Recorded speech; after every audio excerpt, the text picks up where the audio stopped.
This thing on?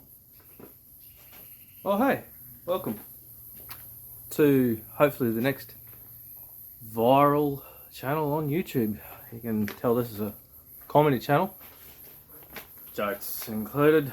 No, this is hopefully going to be an informative car, jet ski, boat, motorcycle, any form of motorized transport, I guess you'd call it, channel that kind of focuses on more performance related issues, shall we say.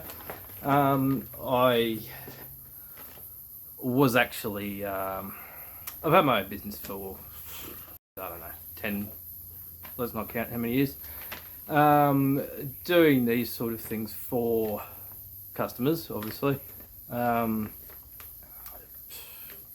Race car stuff, general boring smash related work. It was basically a paint and panel shop, but I also do fiberglass, carbon fiber,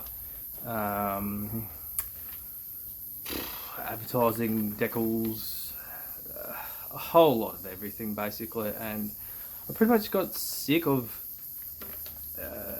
doing it for customers. And as you can see behind us here, we've got one of my projects, and I kind of got sick of going to work every day and greetings from future me. I thought I'd get your attention before you got sick of listening to me ramble on. Just wanted to say a little mention of you'll get the story of why I've started this, but also I'd like to mention on a serious note one guy that has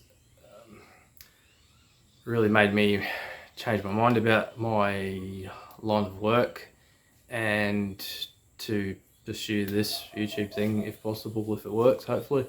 A guy by the name of Joseph, now I won't say his last name obviously, when I bought my ABB robot, which you will see further down in the video in the past compared to this, I spoke to him for about an hour. He's a really nice guy, and he unfortunately was diagnosed with pancreatic cancer and wasn't given long to live, I'll just say, when I spoke to him. And it's funny, he sort of said, you know, do you like surfing? And I said, yeah, and because we both worked with the same chemicals. Now he's in a different state to what I am, and I'm in Queensland, he's in Victoria, but we both sort of worked with the same chemicals in our trades, and he said the chemicals of what's done it for him. And I, you know, if Joseph or your family's listening, like, I really wish you the best, and I hope somehow for a better outcome than what the doctors have diagnosed for you. But he said, you know, give up what you're doing and go teach backpackers how to surf or something like that, something I enjoy. And I'm not close enough to the beach to do that every day, but that is the goal, to get there. But for now, you'll get the gist of the rest of the story once I keep rambling on. But Joseph was a big part in me getting out of my shop to pursue trying to do my own projects, basically. It took a bit of a wake-up call, so if any of you are in the same sort of position and you're worrying about your line of work being a health hazard, probably take it from me that took it from Joseph to, if you can get out of it. And he said, like he said to me, it's blood money basically, and it's no money's worth your life. So thanks to Joseph for giving me the a little bit more confidence to get out of where I was. Also, what I would like to say is I did miss some things in the future of this video, you'll see. Basically my cars are going to be, let's call it all race cars, except for maybe my Pontiac, which is a bit of a barge. But they will be, you know, most of them will have a lot of fabrication work done, a lot of custom fabrication work, suspension. I'm going to try and get them to actually go around corners and stop as well as go. And also there's a few things that I wanted to do once I get out of my shop and stopped actually working for customers full time. Hopefully get some time to myself. One of those things is go to the beach a bit more, but also I would like to, you know, it's a bit, shall we not talk about it on certain places, but making cars run on certain other things than fossil fuel. Don't call me a weirdo, maybe you think I am because of that, but I would like to try at least. I'm not going to try and sell anything or whatever, but if we can make an engine run on this and not cost us anything, that's a lot better than having to pay for it out of the Bowser, isn't it? So, cheers. Not having the enthusiasm when I got home, or not the time because I was always at work, mind the mosquitoes in Queensland. Enthusiasm time when I got home, although I was working from home for a few years, not long ago, to do my own projects. Although I would find time to work on them, it's just they linger. I'll probably get a little bit bored with one and move on to the other, which doesn't really help. So here we are. I've decided, as of hopefully around the release of this video, I should be out of my shop, leasing out to someone else. That's the plan. Hopefully this video goes out and I'm either out or not far from it, a few days off being out of the shop and working back from home. But the plan is to be working on not so much customers' cars at all, but my own cars. This is a 63, the experts can tell me whatever, XM hardtop coupe, Falcon, whatever you want to call it. That what looks like a Barra in the background is not, if you zoom in, or if I do. You may see 186 there, and we'll go back to that shortly. That's for a LJ Tirana I have owned since I think 2008, and it was an old street drag car, shall we say, built by a guy by the name of John Armstrong years ago in, I don't know what year he built it, but the original owner, which he was the second owner, the original owner was a girl from the Gold Coast. She, for her 21st birthday, her parents bought her the car new. Now it is a 4-door, but it was all GTR optioned from factory, and I have got the paperwork from Holden, which of course no longer really exists anymore. I have got that paperwork of authenticity somewhere in my very neat filing system. But yeah, it was all GTR options, so it's a little bit rare in itself, but that was her 21st present in 1972, which I wouldn't have complained about if I was her, and she probably didn't. So after that, she obviously sold it to John Armstrong, and he did a turbo 186 kind of. It was a 186 with a Ford 221 crank offset ground, so stroke a 235-ish cubes. Turbo as well. Had a T04 Garrett on it with a the old Strata manifold. He had a 32-pound wastegate spring, from what he told me from memory. I met him, let's say 6 months after I bought the car. I went down the Gold Coast and showed him after I bought it off of a guy called Varian, and yeah, pretty much it hadn't changed since John owned it. 32 pound, I think he said he ran 11s all day long. He did offer me, I should have gone and got it and never did. A black and white photo of it blown up on his wall at his workshop. He had a mechanical workshop in Southport. It was, yeah, nice black and white photo of it at the start at the drags, I think, down in Surfers Paradise, and which is where he used to race it. Of it lifting a left front wheel, which is alright for a 6, I guess. Back in, well, I guess it would have been the 80s, maybe 90s, who knows.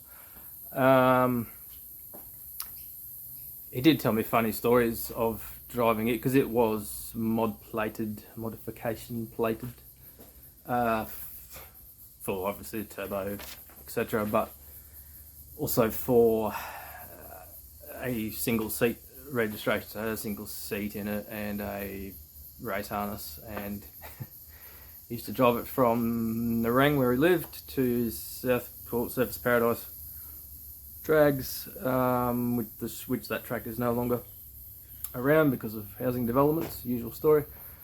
Yeah, he used to drive it to the track on slicks and race it and then drive it back home. Anyway, as you can see, it's a Barrowhead, it's a 186 block.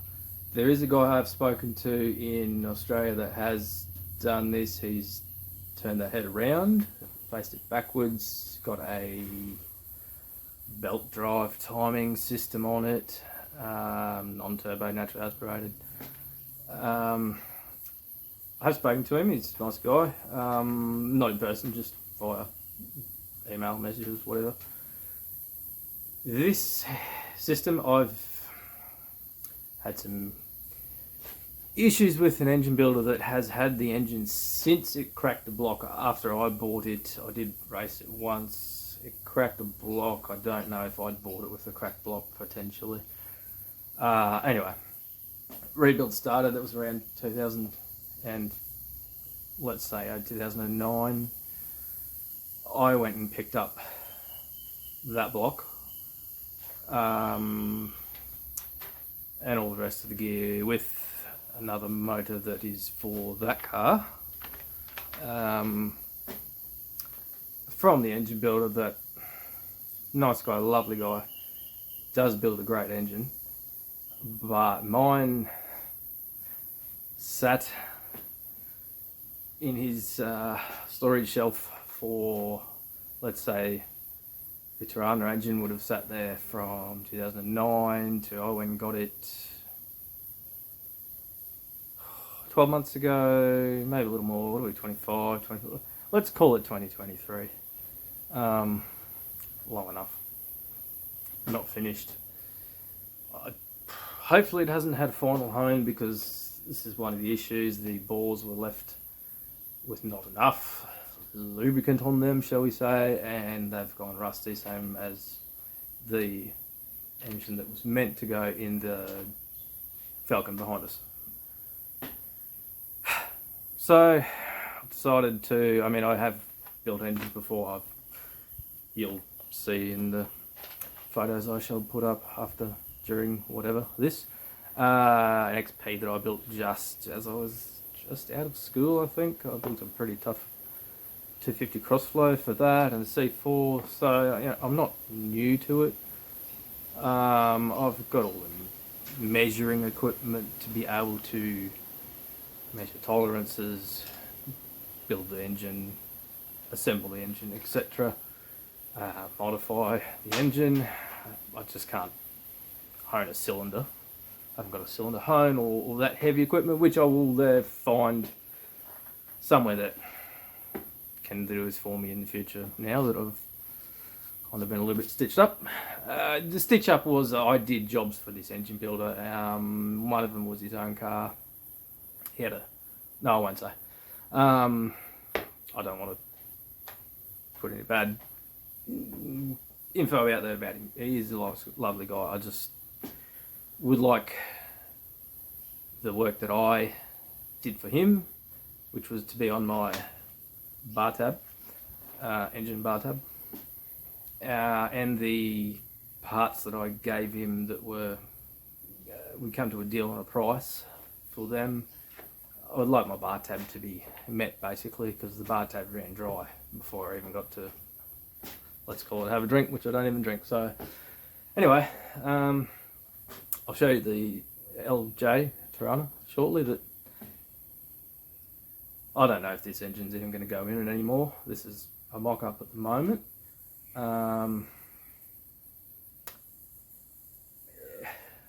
It's a dummy motor to make sure everything fits, which if you're building a car correctly, you should always dummy everything up before you even put an ounce of paint on it. Although I'll show you my engine bay. It's painted, but I'm probably going to do it again. It's a lot of work to redo it, but I'm not happy with it. And this is meant to be show quality. Yeah, it should potentially win shows when it's done. This, and I painted it in 2009. I'm 41 now. I don't know, do the maths. Like, it's, you live and you learn.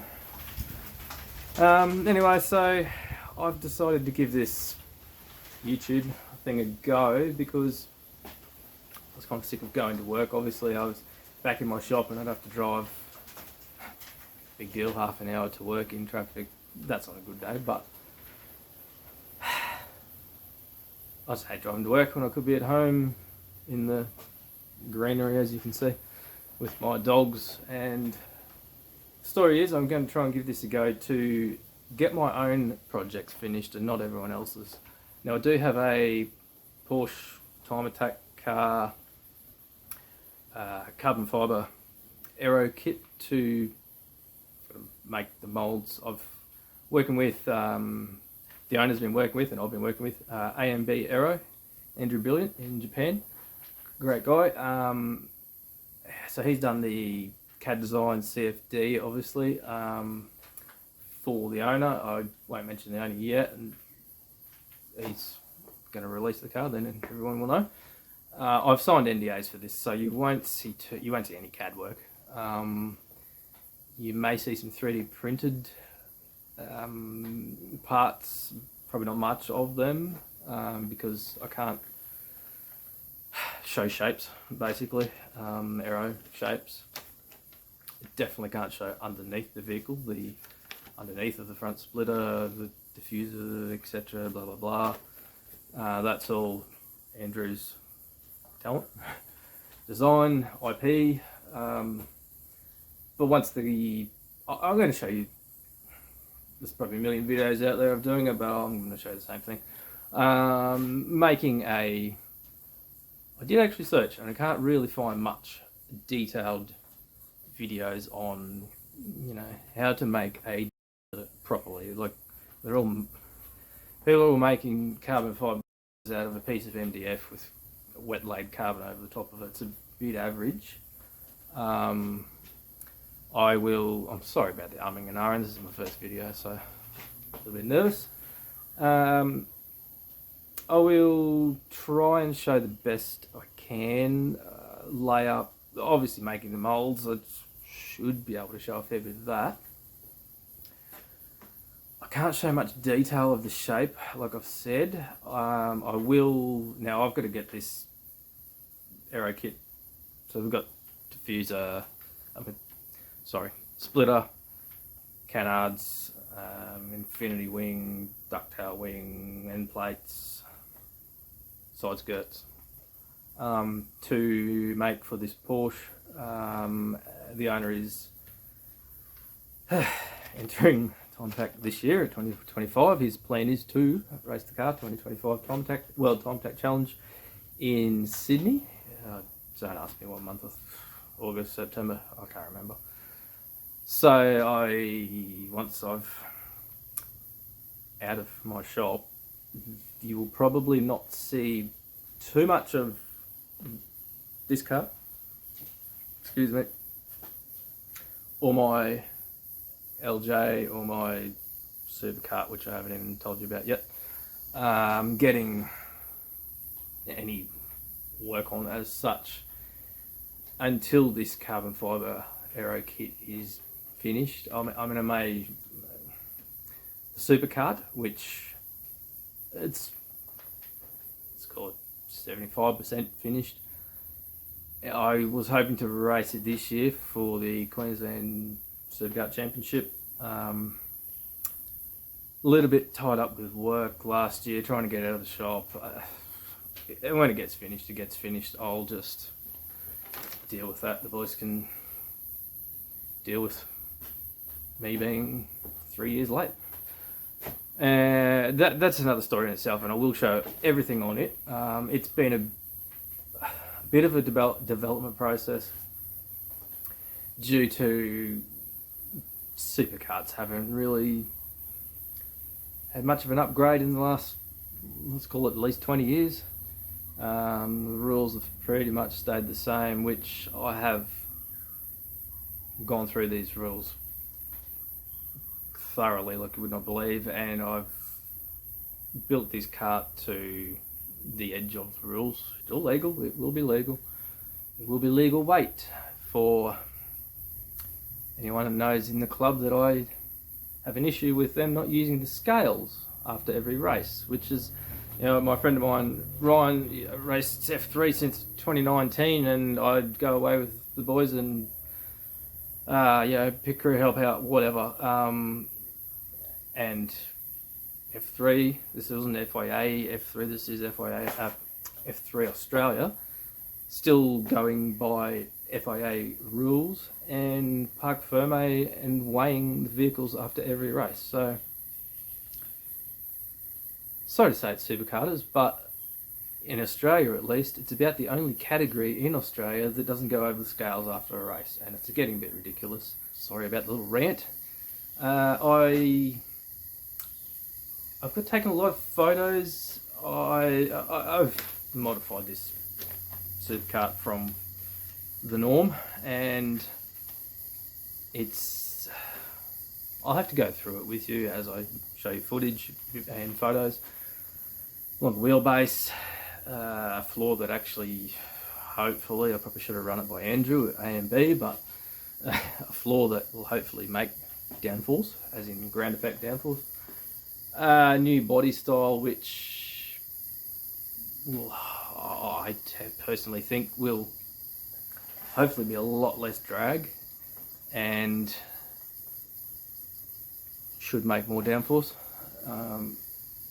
We'll just have to wait and see, I guess. It's in the stage of, I was going to build I've done the molds. You'll see footage of months and months of carving foam to a shape. At the start of it, I did not really know CAD much. Probably should have just taught myself CAD, which I've done now, and got it CNC machine, but that's a whole new issue in itself. I did buy a ABB robot, 6-axis robot. The idea was to machine the foam to make the molds for the Porsche time attack car, and then a little bit of an issue with ABB. I ended up selling the robot not long ago now. No one in Brisbane wanted to machine it, so I went and bought the robot, or if they did, there was one person that said yes, they can machine it.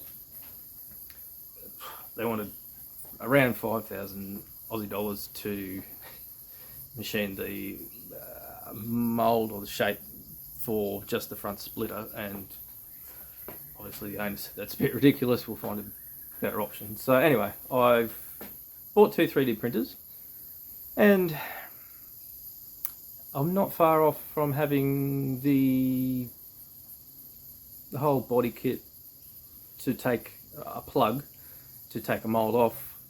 Not far off having all that shape done, so saved me a lot of money, I guess, but a lot of headache relying on other people, which I've learnt in the automotive industry is a bit hard to do. And that's why I just do everything myself now. It's kind of become a bit of a joke out there.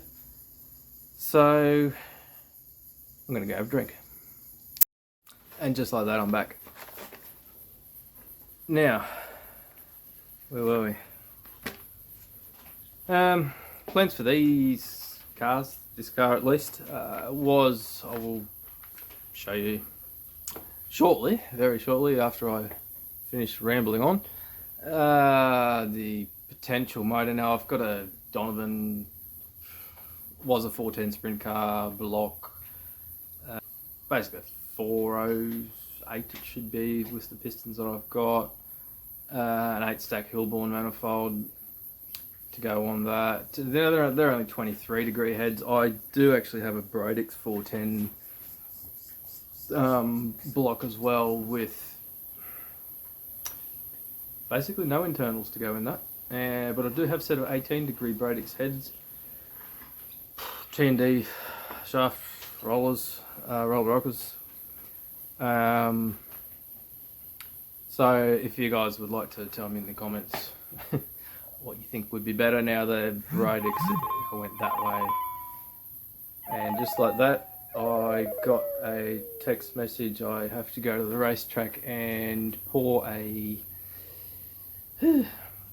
foam seat insert for a FIA current generation Formula 4 car that a mate of mine's bought for his son to hopefully go racing. I went to Dubai in with him, with Ray, from Ambition GP. That was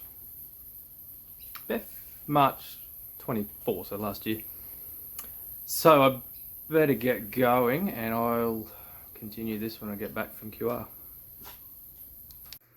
Well, I'm back from the track, but you don't have to look at my ugly face anymore on here because we ran out of time the day of the seat pour, so I'll leave you with a nice little time lapse of making an F4 seat insert. As for my other projects, I do have a 62 Pontiac, which will also be a pretty high class build, hopefully. I've got my dad's actually got a Triumph Spitfire that I started when I was in high school, so I probably should finish that for him.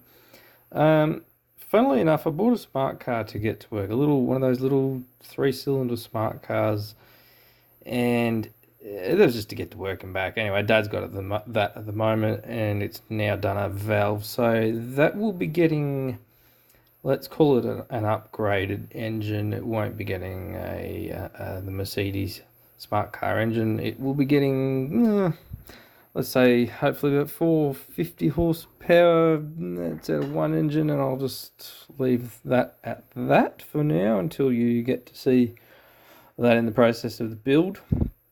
I've also got a little 1957, I think it is, NSU quickly moped that needs to be finished as well. Just something a little bit different. I do have dyno. I will leave a video of that, but there will be a fair bit of dyno testing hopefully coming up. I've moved that back home now from my shop, so I do have to get that set up again, and I don't really have to recalibrate it, but I will do a video showing how to now it is a brake dyno, so I can hold it at a set load, but I also can do ramp runs obviously, but I will show you how to do the calculations for the inertia of the rollers, because there's not much info on the internet in general, let alone YouTube, of how to do that calculation. It's a little bit of a procedure involved. So the XM Coupe, I didn't really get to finish that. That will be getting, let's call it a race, like a circuit race car sort of theme to it. It will, still be registered. We'll be getting a 4-speed Muncie box. I'm going to build a basically race car orientated independent rear end for that, fully adjustable, And I'll be doing the same for the front, as the let's call it strut mounts have to come out to put a Chev into a Ford. Yes, I hope you Ford guys are listening. So that will be a fairly high-end build, as all of my projects will be, and that's probably why they're not finished as yet, because time and money involved. So I'll leave you with some photos of my Pontiac, a little bit of footage of the coupe, the Tirana. I haven't got anything of the Spitfire. The Spitfire's up at Dad's, so I will get up there shortly, and Dad's about 4 hours north of me, so I'll go up and see Dad and get some footage of the Spitfire. Maybe some of the Pontiac. It's a little bit buried behind Dad's cars, but and then I shall leave you at the end with Ray and Ray's son driving the Formula 4 for his first time ever. It's actually the first time he's driven any vehicle other than a sprint kart. So he did well to get used to driving a car with a clutch. Considering it's a race car as well, he's done really well. I'll leave you with that footage, and I'll hopefully have a better video for you next week with something worth actually watching. See ya.